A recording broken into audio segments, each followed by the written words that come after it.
Hello lahat sa inyo mga kaidol, magandang gabi sa inyo lahat o magandang umaga sa inyo lahat mga kaidol. So kauwi ko lang mga kaidol, galing lang ni Kikong.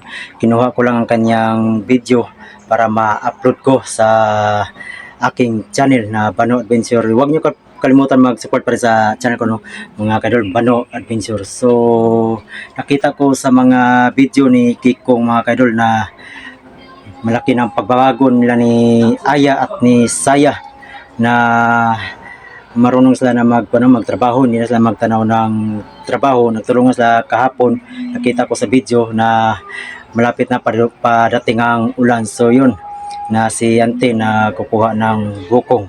So kanina mga kadano, pag alis ko galing lang ni Kikong, na sila Ante nag-prepare, may ginagawa na yung tawag na suman, yung gawa sa balanghoy, yung binabalot ng daon saging.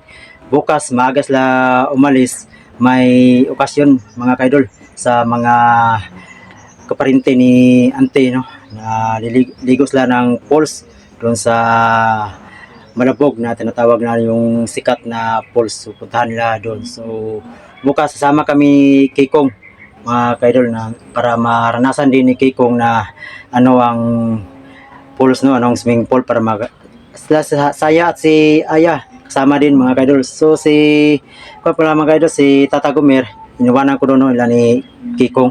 Mamaya pabalik naman ako doon ilan ni Ante. Si Kikong nag-video ilante paano gumawa ng suman galing gawa sa balanghoy.